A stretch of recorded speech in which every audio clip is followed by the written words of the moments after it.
But the biggest crowd that I ever seen in my hometown wrestling arena, which is the Mobile Municipal Auditorium. Well, I guess you worked there through the years. I know one of the biggest things I ever did, I got to work in my hometown arena. Yeah. You in Louisville, the Garden. But Lee Field was part of the Welch, you know, the Fields, Fuller family. Fullers, Welch's, Goldens, Field. The same family. He was a promoter there for years, and he came out of retirement to wrestle Bobby Shane. And they made such a big deal and just built it up.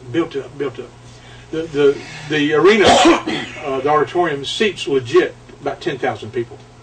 They had people sitting in the aisleways. The fire department come in and had men stop selling tickets. Yeah. And I had never, it just made such an impression on me. And I just fell in love with Bobby Shane. He was just, I wish I'd had the chance to know him. You know, I've talked to a lot of people about him, but I've heard so many stories about him. When I started with the WWF, the first time I went to St. Louis, I went to the cemetery to Bobby Shane's grave. Oh. I found out I had the clipping where his funeral. Schoenberger.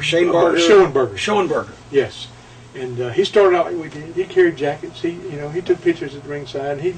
But I've been able to get a few tapes since then of some Florida stuff, just a couple of TV matches and a promo or two. But you can see, I mean, he was a great worker. He was a good talker, and he had the color and he had the look.